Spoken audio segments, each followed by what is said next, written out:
اعوذ باللہ من الشیطان الرجیم بسم اللہ الرحمن الرحیم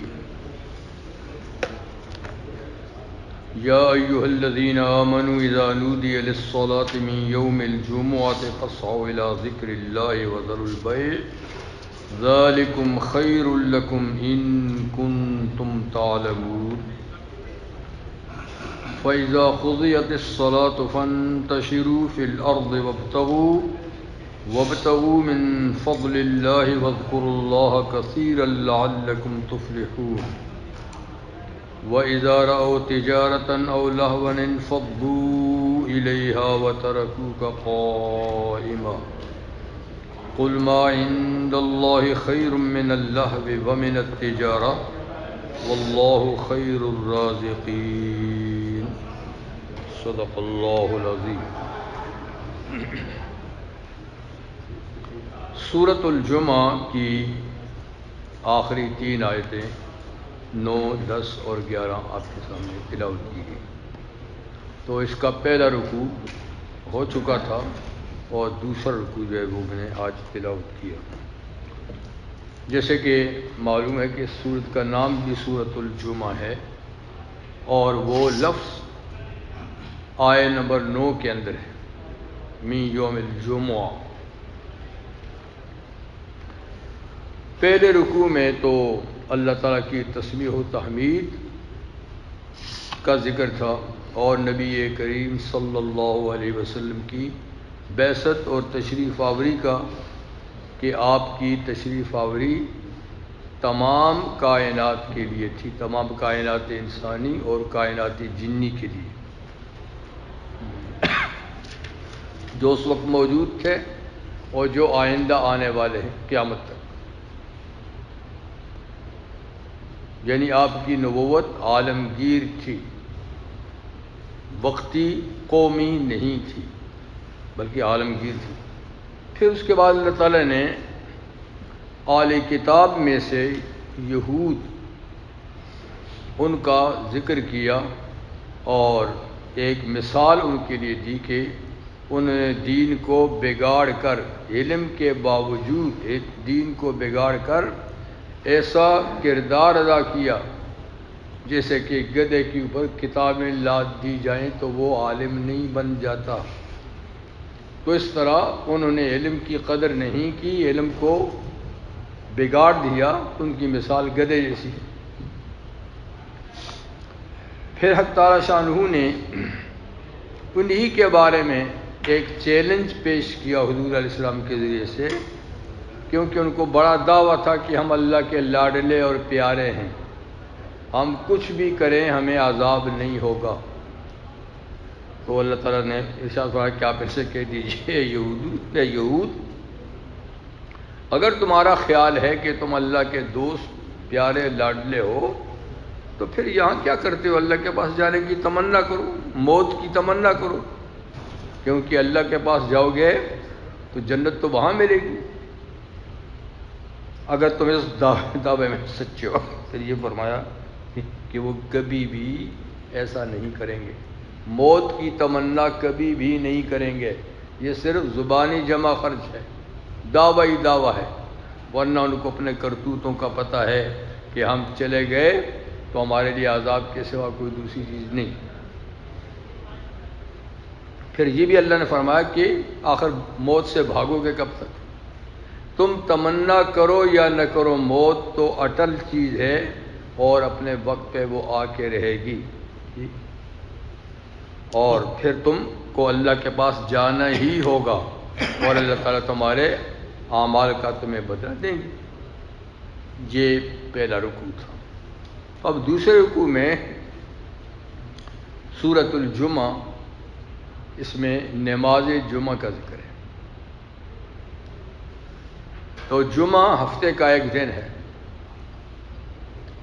پہلے اس کا نام ہوتا تھا آدینہ فارسی میں، عربی میں اس کا نام ہے جمعہ، اور یہ لفظ جماعت سے ہے، اکٹھا ہونے کے معنی اس کے اندر پائے جاتے ہیں۔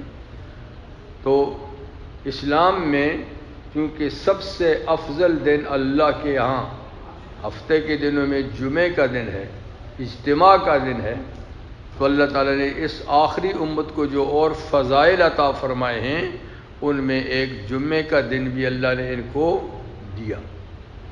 پچھلی دو امتوں کو بھی اللہ نے ایک دن ہفتے میں عبادت کے لیے دیا، لیکن ان کی پسند پہ چھوڑا کہ ہفتے میں ایک دن تم اپنے لیے عبادت کا منتخب کر لو، اس دن تم عبادت کیا کرو۔ تو عیسائیوں نے سنڈے کا دن لے لیا اور یہودیوں نے سیٹرڈے کا، لیکن ہم سے پوچھا نہیں، پوچھے بغیر جو اللہ کے ہاں افضل دن تھا تو وہی ہم کو دے دیا، وہ ہے جمعے کا دن۔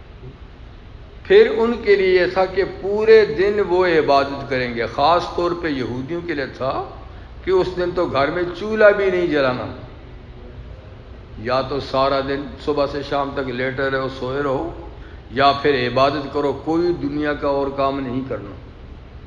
اتنی یعنی سخت حکم تھا، لیکن ہمارے لیے بہت ہی نرم حکم ہے کہ دن سب سے افضل اللہ نے دیا اور عبادت کے وقت تھوڑا سا دیا، وہ یہ کہ آذان جمعہ سے لے کر جمعے کی نماز کے ختم ہونے تک کچھ بھی نہیں کرو، کوئی کاروبار وغیرہ کوئی مصروفیت نہیں رکھو، لیکن جو ہی نماز جمعہ ختم ہو جائے پھر اپنے سارے کام اپنے معمولات رکھو، بلکہ اس میں زیادہ برکت ہے۔ تو جمعے کا دن جو ہے یہ افضل دن ہے۔ نبی کریم علیہ السلام نے اس کی بہت سی فضیلتیں بیان کی ہیں کہ آپ نے فرمایا کہ جمعہ سید الایام ہے، سارے دنوں کا سردار ہے فضیلت کے لحاظ سے، اور فرمایا کہ اسی میں آدم علیہ السلام پیدا ہوئے، اسی دن ان کو جنت میں بھیجا گیا اور اسی دن ان کو جنت سے نکالا بھی گیا، اور فرمایا کہ قیامت بھی جمعے کے دن ہی قائم ہوگی۔ یعنی دن تو بتا دیا قیامت کا، لیکن تاریخ نہیں بتائی کہ کون سی سن میں، کون سی صدی میں، لیکن دن فرمایا کہ جمعے کا دن ہوگا جب قیامت قائم ہوگی۔ یہ بھی فرمایا کہ جمعے کے دن تمام مخلوق انسانوں جنوں کے علاوہ ڈرتی ہے، کہیں آج قیامت نہ ہو جائے، کیونکہ جمعے کے دن قیامت ہوگی نا، تو اس لحاظ سے ڈرتے ہیں کہ کہیں آج قیامت قائم نہ ہو جائے، لیکن انسان ہے لاپرواہ، ان کو کوئی اس بات کی پرواہ ہی نہیں ہے۔ تو جمعے کے دن یہ تو دن کی فضیلت ہے، پھر اس میں اللہ تعالیٰ نے ایک خاص وقت ایسا رکھا ہے قبولیت دعا کا، کہ اس میں جو بندہ جائز دعا کرے، اللہ کی طرف متوجہ ہو، تو اس کی دعا اللہ قبول فرماتے ہیں۔ یہ وقت کون سا ہے؟ نبی کریم علیہ السلام نے اس طرح چٹکی بھر کے بتایا، اتنا سا ہے، بس اتنا سا ہے، بس کون سا ہے؟ اس میں کئی اقوال ہیں، تقریباً 30-35 قول ہیں، لیکن زیادہ مشہور قول دو ہیں۔ ایک یہ کہ جب امام خطبے کے لیے بیٹھتا ہے، خطیب خطبے کے لیے بیٹھتا ہے، اس وقت سے لے کر سلام پھیرنے تک، یہ سارا وقت، اس کے اندر چٹکی برابر وقت ہے وہ قبول دعا کا۔ دوسرا یہ کہ جمعے کے دن عصر کی نماز سے مغرب تک جو وقت ہے، اس کے اندر ہے وہ تھوڑا سا وقت جس میں دعا قبول ہوتی ہے۔ یہ دو زیادہ مشہور قول ہیں، باقی اس کے علاوہ میں نے کہا جیسے کہ اور بھی بہت سارے اقوال ہیں، اور اس میں یہ ہے کہ یہ ضروری نہیں کہ آپ اس پورے وقت میں نماز ہی پڑھتے رہیں، کیونکہ عصر کے بعد تو مغرب کو نماز ہے بھی نہیں، اور خطبے سے بھی لے کر وہ تو آپ نے خطبہ سننا ہے، امام کے پیچھے نماز پڑھنی ہے، اپنی نماز تو ہے بھی نہیں۔ تو اس کا مطلب یہ ہے کہ اس وقت بندہ اللہ کی طرف متوجہ رہے، کوئی ذکر کر رہا ہو، جی کوئی سوچ بچار تصور میں ہو، کچھ بھی ہو، لیکن اللہ کی طرف متوجہ ہو اور دل ہی دل میں کچھ دعا کرتا رہ جائے تو اللہ تعالیٰ اس کو قبول فرماتے ہیں۔ یہ بھی اس دن کی ایک خاص خصوصیت ہے۔ جمعے کے دن جمعے کی نماز فرض عین ہے، جیسے باقی 5 نمازیں فرض عین ہیں جمعے کے دن، اور یہ قائم مقام ہے ظہر کی نماز کے، اس دن ظہر کی نماز نہیں پڑھنی ہوتی، جنہوں نے جمعے کی نماز پڑھنی ہے انہوں نے ظہر کی نماز نہیں پڑھنی، یہ اس کے قائم مقام ہے۔ ظہر بھی فرض عین ہے اور جمعہ بھی، لیکن جمعہ زیادہ موقت اور زیادہ فضیلت والا ہے جمعے کی نماز، لیکن جمعے کی نماز ہر آدمی پہ فرض نہیں، صرف مسلمان مرد عاقل بالغ اور سفر میں بھی نہیں ہو، مقیم ہو، بیمار بھی نہیں ہو، تندرست ہو، تو ان مسلمان مردوں پہ جمعے کی نماز فرض ہے، عورتوں پہ فرض نہیں، مسافر پہ فرض نہیں، بیمار پہ فرض نہیں۔ لیکن اگر وہ جمعے کی نماز پڑھ لیں تو ان کی بھی جمعے کی نماز ادا ہو جائے گی، ان کو ظہر کی پڑھنے کی ضرورت نہیں۔ اسی طرح جمعے کی نماز کے لیے کچھ شرائط بھی ہیں، عام فرائض کی طرح نہیں ہے کہ کہیں بھی آپ پڑھ لیں یا بغیر جماعت کا پڑھ لیں۔ اس کے لیے ضروری ہے کہ یہ ایسی جگہ میں پڑھا جائے کہ جہاں تمدن ہو، شہریت ہو، ضروریات زندگی اس شہر میں موجود ہوں۔ ایسے شہر یا ایسی بڑی بستی میں جمعے کی نماز ہوگی، دیہاتوں میں، قصبوں میں جمعے کی نماز نہیں ہوتی۔ البتہ امام مالک، امام شافعی فرماتے ہیں کہ جہاں 40 آدمی اکٹھے ہو جائیں تو وہ جمعہ پڑھ سکتے ہیں، لیکن دوسرے ائمہ کہتے ہیں کہ نہیں، اس کے لیے شرط ہے، آدمیوں کی شرط نہیں کہ وہ 40 ہوں یا کم ہوں، کم سے کم تو اتنے ہوں کہ جماعت ہو، ایک امام 2 مقتدی ہوں، تو اس سے جماعت ہو جاتی ہے، ٹھیک ہے نا؟ تو کم سے کم اتنے بھی کافی ہیں، لیکن جس جگہ میں ادا کی جائے وہ شہر ہونا چاہیے، جس میں ضروریات زندگی ساری اس کے اندر میسر تو اگر 2 لوگ ہو تو نماز خطبہ کے ساتھ ہوتی؟ ہاں، خطبہ تو لازمی ہے۔ تو ایک شرط تو یہ کہ شعر ہو، دوسری یہ کہ جماعت سے ہوگی، تنہا نہیں ہوگی، اور جماعت میں کم سے کم 3 آدمی ہونے چاہیے۔ تیسری شرط یہ ہے کہ جمعے کی نماز میں خطبہ بھی فرض ہے، اگر خطبہ نہیں پڑھا گیا تو نماز جمعہ نہ ہو۔ عیدین کا خطبہ فرض نہیں ہے، سنت ہے، لیکن جمعے کا جو خطبہ فرض ہے اس کا ہونا ضروری ہے، تو خطبہ بھی شرط ہے۔ خطبہ کیا ہوتا ہے؟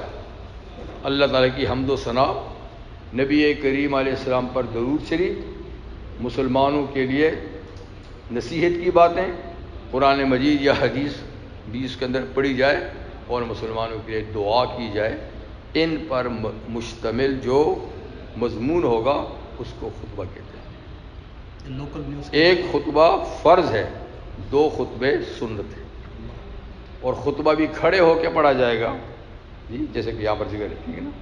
اور 2 خطبوں کے درمیان امام بیٹھے گا، یہ بھی سنت ہے۔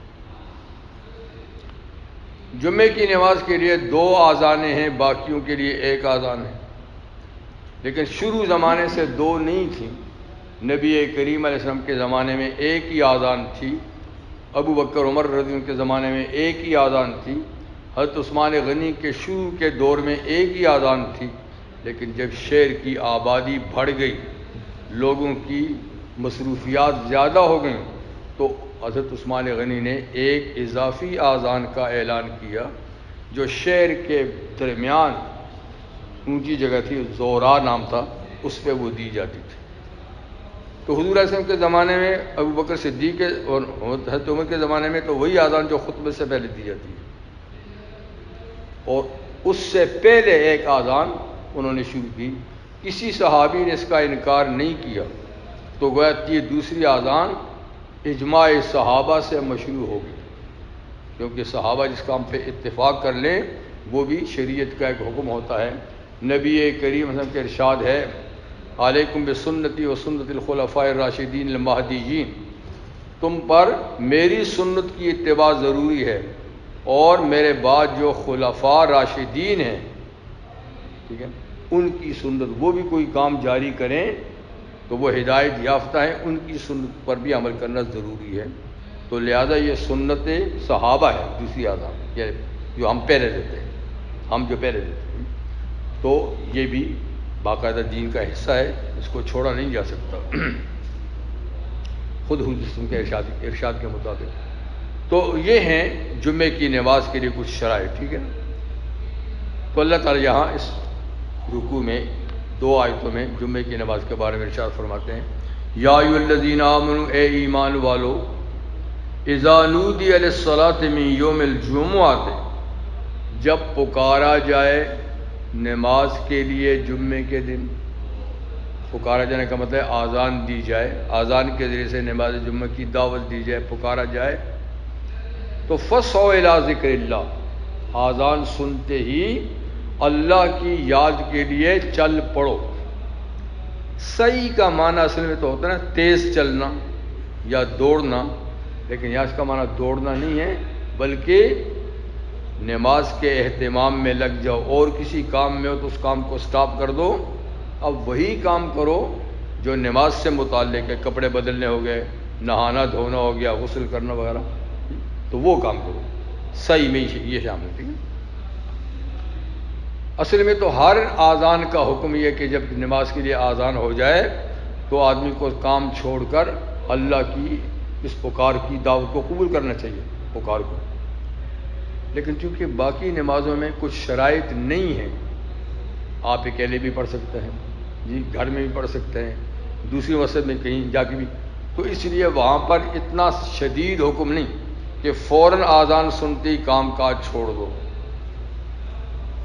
لیکن جمعے کی نماز کے لیے چونکہ شرائطیں یہ مس ہوگی تو نماز مس ہوگی، اس لیے اس کا حکم خاص طور پر فرمایا کہ اب سب کچھ چھوڑ کر نماز کے کام میں لگ جاؤ۔ وذر البیع، اور خرید و فروخت، تجارت اور بزنس چھوڑ دو۔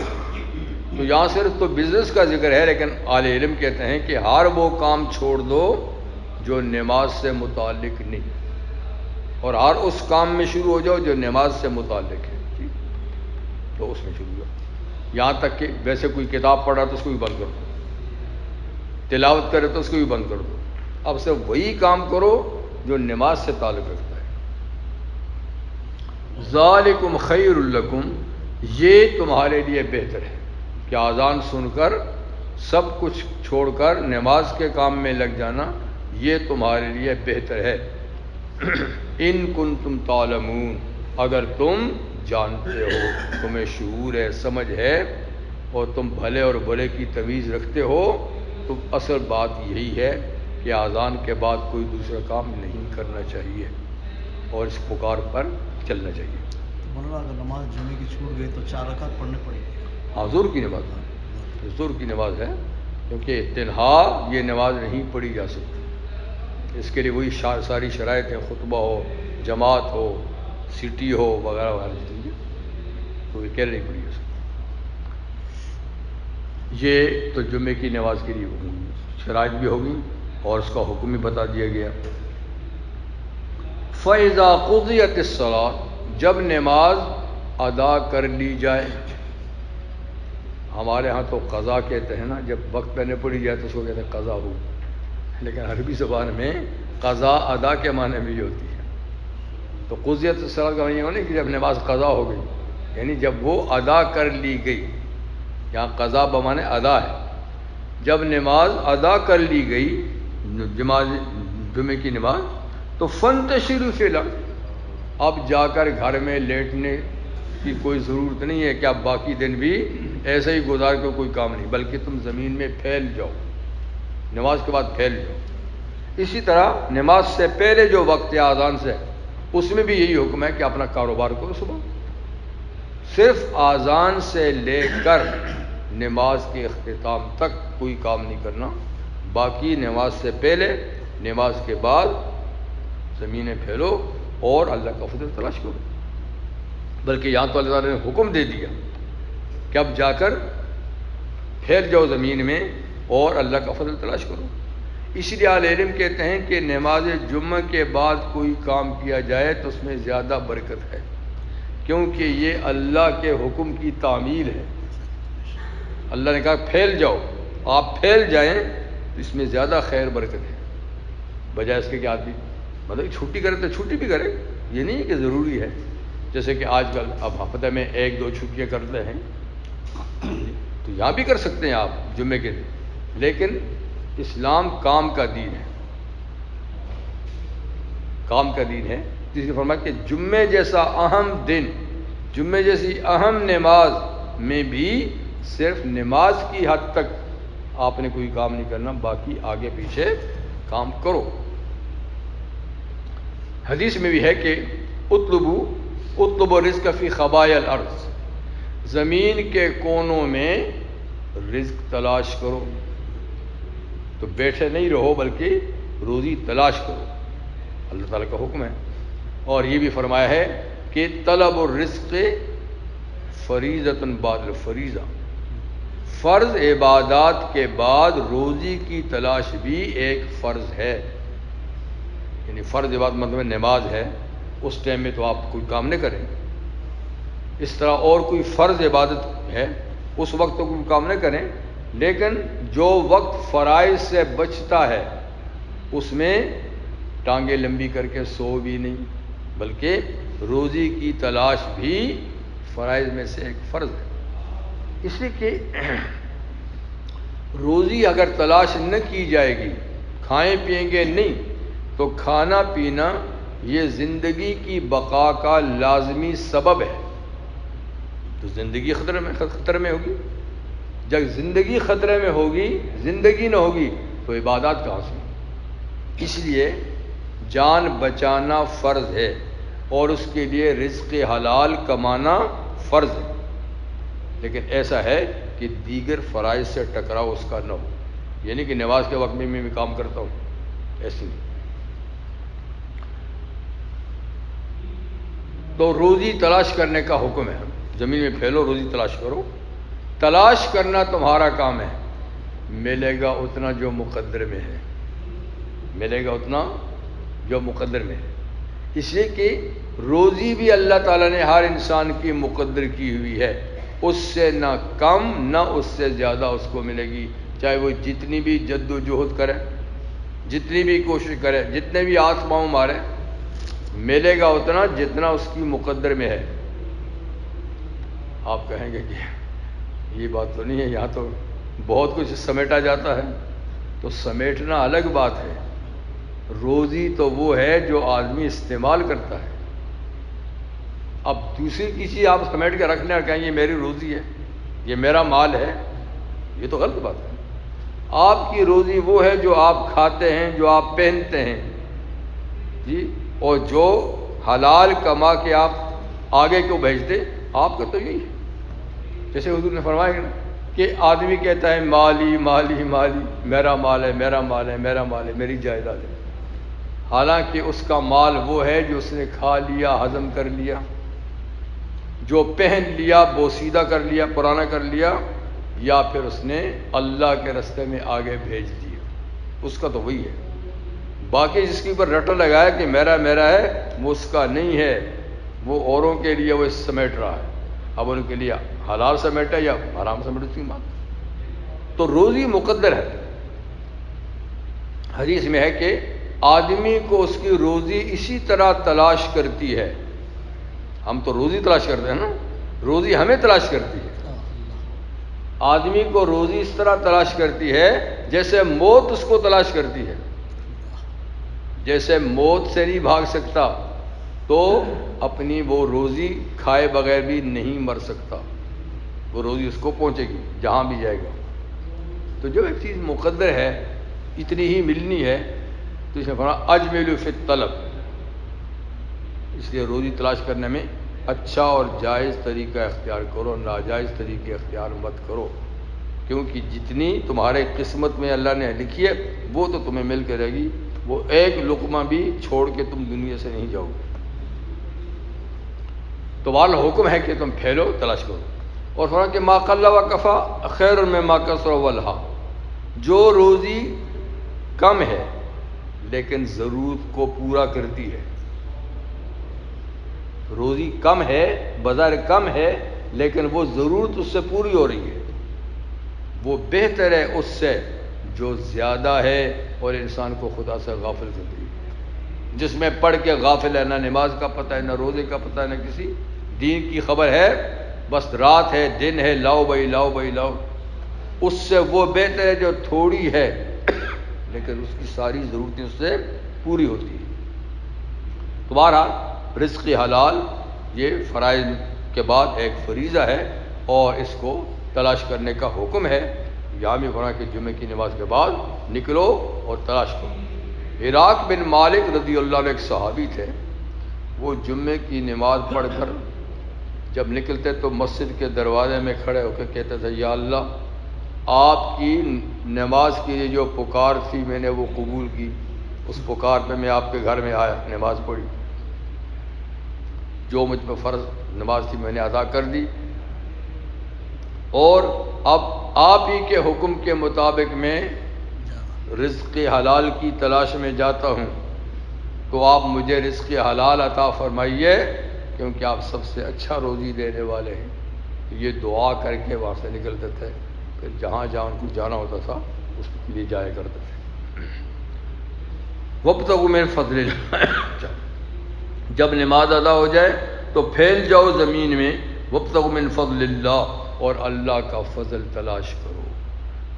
فضل بڑا جامع لفظ ہے، یعنی یہ نہیں کہا کہ رزق تلاش کرو، یہ بھی نہیں کہا کہ فلاں فلاں فلاں فلاں چیزیں، بلکہ کہا فضل تلاش کرو۔ تو فضل میں تمام چیزیں خود بخود آ جاتی ہیں، اس میں رزق حلال بھی آ جاتا ہے، اس میں علم بھی آ جاتا ہے کہ علم کی تلاش میں نکلو، یہ بھی اللہ کا فضل ہے، عمل کی تلاش میں نکلو، فلاں جگہ جا کر نیک عمل کروں گا، یہ بھی اللہ کا فضل ہے جی، کسی بیمار کی بیمار پرسی کے لیے، کسی جنازے میں شرکت کے لیے، کسی غریب کی مدد کے لیے، یہ سب چیزیں اللہ کا فضل ہیں۔ تو یعنی ایسے کام کے لیے نکلو جو اللہ کے فضل سے تعلق رکھتی ہے۔ اسی لیے قرآن حکیم میں 5ویں پارے میں اللہ تعالیٰ نے فرمایا ہے کہ وَاسْأَلُوا اللَّهَ مِنْ فَضْلِهِ، اللہ سے خدا کا فضل مانگا کرو۔ گن گن کے فلاں چیز دے فلاں، ٹھیک ہے یہ بھی صحیح ہے، آدمی کی اپنی اپنی حاجتیں ہیں، لیکن فلاں گن گن کے تو کتنا گنو گے، تمہیں کیا پتہ ہے؟ اس لیے اللہ سے فضل مانگو کہ یا اللہ اپنا فضل دے، تو اس میں وہ ساری چیزیں جو آپ کی ضرورت کی ہیں شامل ہو جائیں گی، اور جن تک تمہاری ذہن کی رسائی نہیں وہ بھی اس میں آ جائیں گی، اللہ اپنا فضل دیں گے۔ اسی لیے مسجد سے نکلنے کی دعا میں کیا ہے، اللہم انی اسألک من فضلک، اے اللہ میں آپ سے آپ کا فضل مانگتا ہوں، یعنی جو چیزیں میرے حق میں بہتر ہیں وہ چیزیں مجھے آپ عطا فرمائیے۔ تو یہاں بھی فرمایا کہ اللہ کا فضل تلاش کرو، یہ نہیں کہ صرف روٹی کے لیے جاؤ، پانی کے لیے جاؤ، بلکہ فضل تلاش کرو۔ فضل میں علم بھی ہے، علم کی کوئی مجلس ہے وہاں چلے جاؤ نماز کے بعد، عمل کی کوئی مجلس ہے عمل کی مجلس میں جاؤ، تو جو بھی اچھی چیز ہے اس کی تلاش میں نکلو۔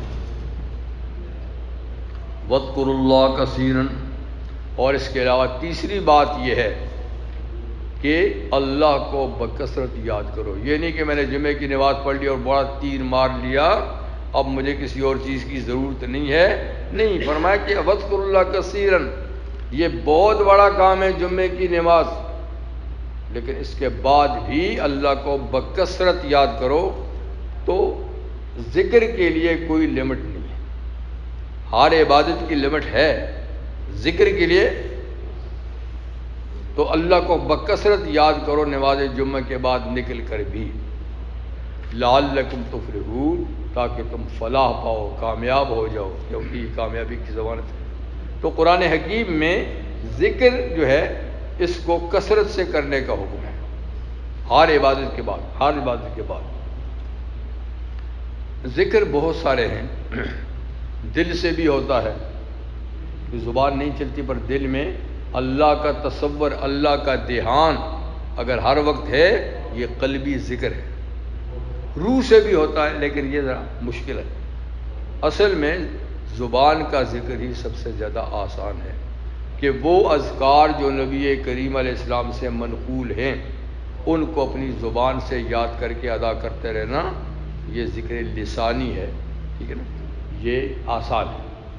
تو نبی کریم صلی اللہ علیہ وسلم تو بے شمار اذکار اور دعائیں منقول ہیں، لیکن سب سے زیادہ فضیلت آپ نے جس کو دی تھی وہ 4 کلمات ہیں، سبحان اللہ، الحمدللہ، لا الہ الا اللہ، اللہ اکبر، اس کے ساتھ پھر ایک ولا حول ولا قوت الا باللہ بھی ایک مستقل ذکر ہے۔ تو یہ یعنی کثرت کے ساتھ. اور حضور علیہ السلام نے ارشاد فرمایا کہ جو آدمی بازار میں جائے جو غفلت کا مقام ہے، چاہے کسی ضرورت کے تحت جاتا ہے یا ویسے ہی جاتا ہے، اور وہ وہاں جا کر کہے لا الہ الا اللہ وحدہ لا شریک لہ لہ الملک وله الحمد یحیی و یمیت وهو علی کل شیء قدیر، اللہ 1,00,000 نیکیاں اس کے نامہ عمل میں لکھتے ہیں اور اس کے اتنے صغیرہ گناہ معاف فرماتے ہیں، اسی درجے میں اس کے درجات بھی بلند کرتے ہیں. تو بازار کوئی اچھی جگہ نہیں ہے، آپ کو پتہ ہے سب سے اچھی جگہ مسجد، سب سے بری جگہ بازار ہے، لیکن نیکی کمانے کے لیے بازار بھی کچھ کم نہیں. کوئی آدمی وہاں نیکی کمانے کے لیے جائے تو یہ کلمات وہاں جا کر پڑھے، لیکن نہیں. کئی صحابہ صرف کام نہیں ہوتا تھا، خریدی خرید نہیں ہوتی تھی، صرف اس لیے جاتے تھے کہ یہ کلمہ پڑھیں گے تو اتنی نیکیاں ملیں گی، اتنے گناہ معاف ہوں گے. تو بہرحال یہ ذکر و اذکار ہے بازار کے بھی، اور اس کے علاوہ چلتا پھرتا سبحان اللہ بحمدہ سبحان اللہ العظیم یہ بھی ہے. تو کثرت سے اللہ کو یاد کرو تاکہ تم فلاح پاؤ. آخری آیت میں اللہ تعالیٰ ایک خاص واقعے کو ذکر کرتے ہیں جو نبی کریم علیہ السلام کے زمانے میں جمعے کے دن پیش آیا تھا. وہ واقعہ یہ تھا کہ مدینہ منورہ کوئی بہت بڑا متمدن شہر نہیں تھا، اور نہ ہی اس علاقے میں کوئی بہت زیادہ کھیتی باڑی ہوتی تھی. تو کھجوریں وغیرہ ہوتی تھی، کچھ معمولی جو وغیرہ سر ہوتی تھی. تو زیادہ تر اجناس باہر سے آتے تھے، یمن سے یا شام سے، کھانے پینے کی چیزیں. تو وہ قافلوں کی صورت میں آتی تھی. جب کوئی قافلہ باہر سے کوئی ضروریات کی چیزیں لاتا تو سب شہری اکٹھے ہو جاتے تھے اور اس قافلے والوں سے وہ چیز ضروری خرید لیتے تھے. تو قافلوں کا انتظار ہوتا تھا، وہ ایک منڈی لگ جاتی تھی، اس وقت خرید و فروخت ہو جاتی تھی. تو اسی طرح جمعے کے دن حضور صلی اللہ علیہ وسلم خطبہ ارشاد فرما رہے تھے. اب یہ خطبہ نماز ہو چکی تھی بعد میں دے رہے تھے، جیسے بعض حضرات کہتے ہیں کہ اس وقت عید کی طرح خطبہ نماز کے بعد تھا، لیکن بعض کہتے ہیں کہ نہیں، خطبہ شروع سے ہی جمعے کا عید نماز سے پہلے. تو بہرحال جو بھی تھا، لیکن آپ خطبہ دے رہے تھے، مسجد بھری ہوئی تھی. اتنے میں ایک قافلہ شام سے آ گیا. قافلہ بھی ایک صحابی کا تھا، دحیہ بن خلیفہ کلبی رضی اللہ تعالیٰ عنہ، جن کی شکل میں حضرت جبریل آیا کرتے تھے، ان کا قافلہ تھا. تو وہ کھانے پینے کا بہت سارا سامان لایا. جب قافلہ آ جاتا تھا تو عام طور پہ منڈی بھی مسجد کے قریبی میدان میں لگتی تھی، سامان وہاں کھولتے تھے، وہیں خریداری ہوتی تھی. اور شہریوں کو باخبر کرنے کے لیے نقارہ یا ڈھول پیٹا جاتا تھا تاکہ ان کو پتہ چلے کہ باہر سے سامان آیا، تاکہ لوگ جلدی آ کر اپنی ضرورت کی چیزیں خرید لیں.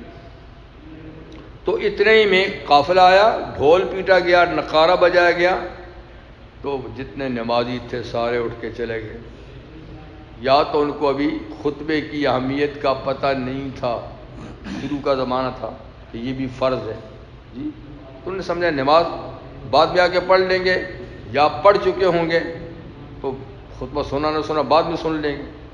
تو اٹھ کے چلے گئے. صرف 12 آدمی رہ گئے مسجد میں، ساری مسجد خالی ہوئی. اس پہ اللہ تعالیٰ نے یہ آیت نازل فرمائی کہ یہ کیا کیا تم نے، یہ تم نے کیا کیا، یہ بہت غلط کام کیا. یہ خطبہ جو عید کی طرح نہیں ہے سنا نہ سنا، یہ نماز کا حصہ ہے، یہ نماز کا حصہ ہے. اور آپ پھر حضور خطبہ دے رہے ہیں اور اٹھ کے چلے جائیں لوگ، یہ بہت بڑی غلطی ہے. تو تنبیہ کی گئی.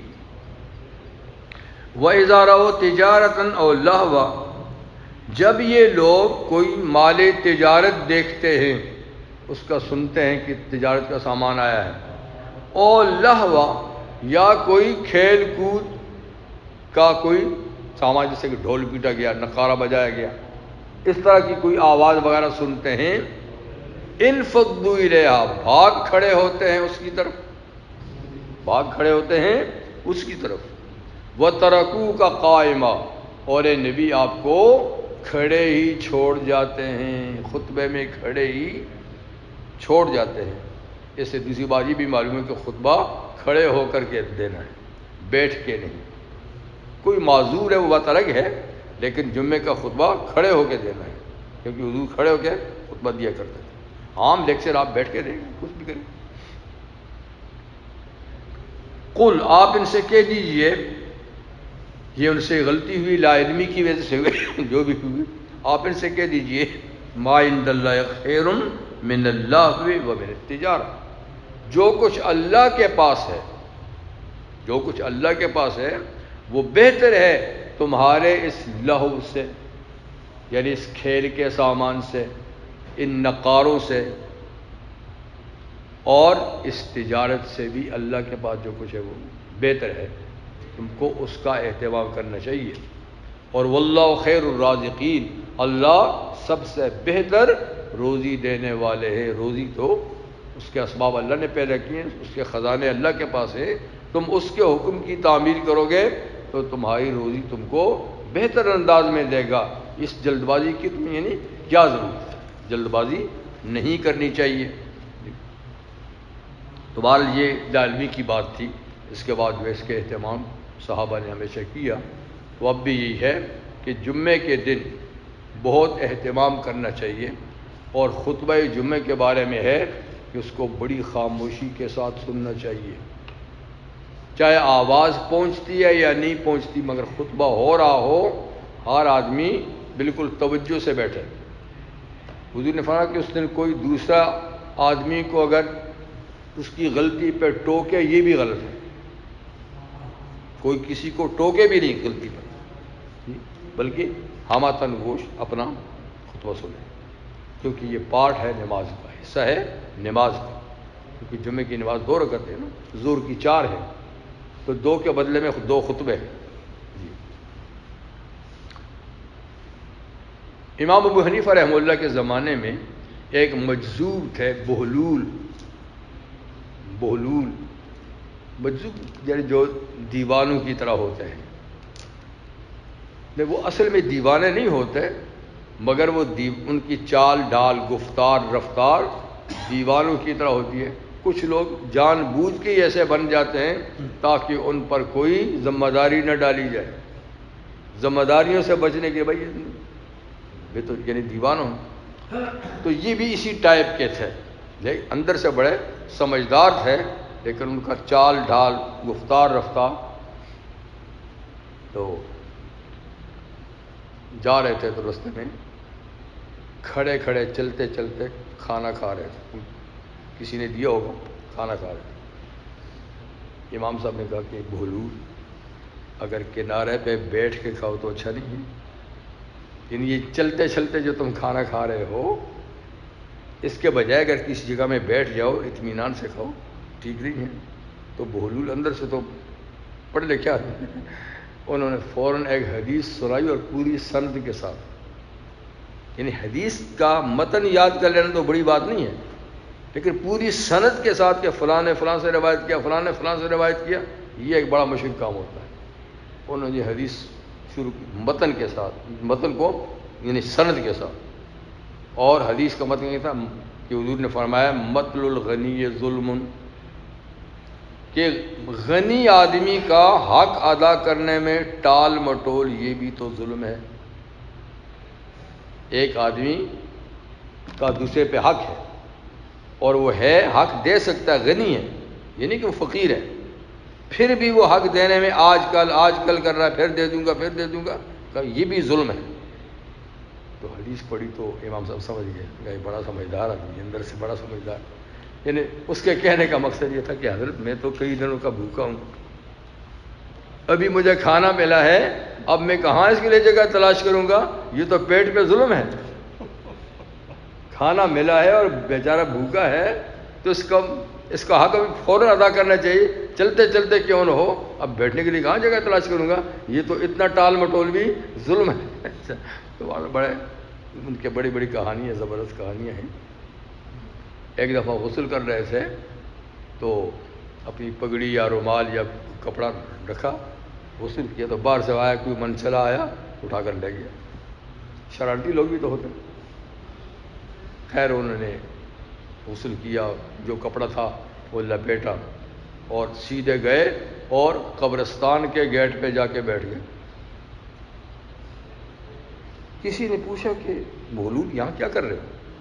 کہا یار میرا آج کسی نے کپڑا چرا لیا ہے تو اس کی تلاش میں ہے۔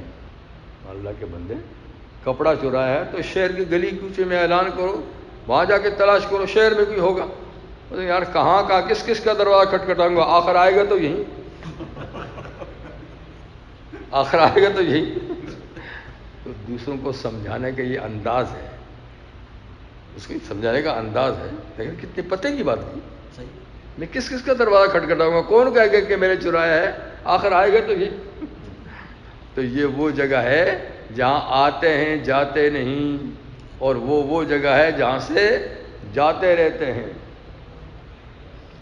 تو ایسی کسی نے کہا تھا، کسی شہر میں جانا تھا، اس نے کہا جی ایسی آدمی سے پوچھا کہ مجھے آبادی کا رستہ بتائیں، مجھے آبادی کا، اس نے قبرستان کا رستہ بتا دیا، کہا ادھر ہے۔ وہ نیا آدمی تھا، وہ گیا تھا کہ دیکھا قبرستان، بڑا غصے ہوئے، یار میں نے اس سے آبادی کا رستہ پوچھا تھا، اس نے قبرستان میں بھیج دیا۔ غصے میں واپس آ کہا یار میں نے تجھ سے آبادی کا رستہ پوچھا تھا، تو نے قبرستان میں بھیج دیا۔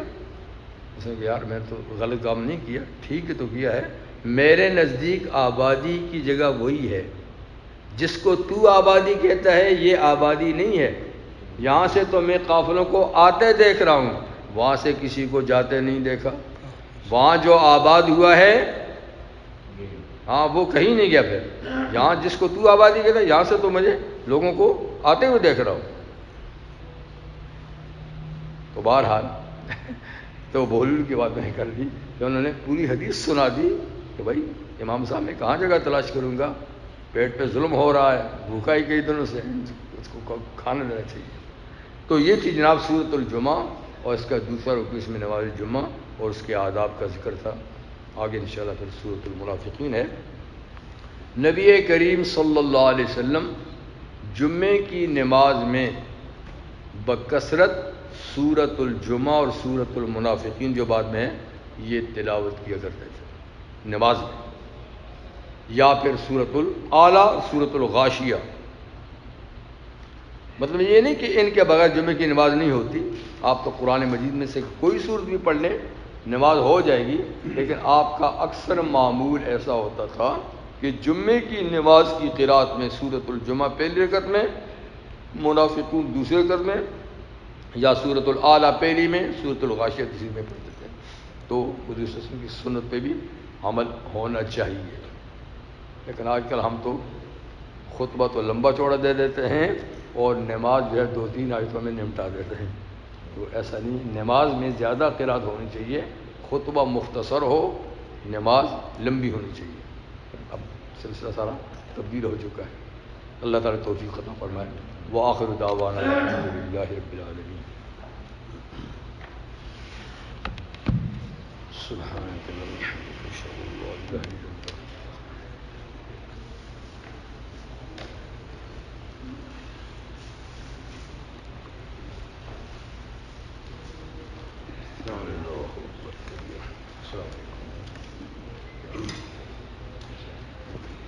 یہ ضروریات کی زندگی سے زیادہ تمدو تو کرنا اور اسٹرگل کرنا یہ چناؤ کے کاموں میں آئے گا۔ یہ تو نیت پر ہے کہ آپ کس لیے کرتے ہیں، نام و نمود کے لیے کرتے ہیں، فضولیات میں خرچ کرنے کے لیے کرتے ہیں، یا آپ اپنے استغنا کے لیے کہ مجھے کسی سے مانگنا نہ پڑے، یا یہ کہ دوسروں کی مدد کے لیے کرتے ہیں۔ جیسا آپ کی نیت ہوگی اس کے مطابق آپ یہ چاہتے ہیں کہ زیادہ سے زیادہ لوگ